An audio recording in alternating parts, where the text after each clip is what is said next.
ನಮಸ್ಕಾರ ಎಲ್ಲರಿಗೂ. ಬಿಕ್ಕಳಿಕೆ ಸಮಸ್ಯೆಗೆ ಬಾಳೆ ಎಲೆಯಿಂದ ಹೇಗೆ ಪರಿಹಾರ ಕಂಡುಹಿಡ್ಕೋಬೇಕು ಅನ್ನೋದನ್ನ ನೋಡೋಣ.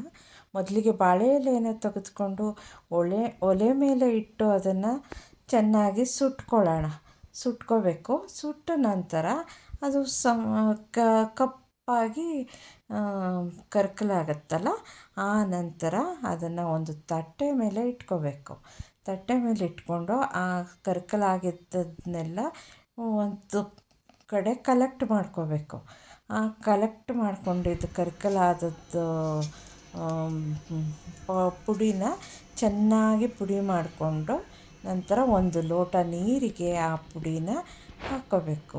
ಹಾಕ್ಕೊಂಡ ನಂತರ ಆ ಪುಡಿನ ಸ್ಪೂನಿಂದ ಚೆನ್ನಾಗಿ ಕಲಕಬೇಕು. ಹಾಗೆ ಕಲಕಿಸ್ಕೊಂಡು ಕುಡಿದ್ರೆ ಬಿಕ್ಕಳಿಕೆ ಇಮಿಡಿಯೇಟಾಗಿ ನಿಲ್ಲುತ್ತೆ.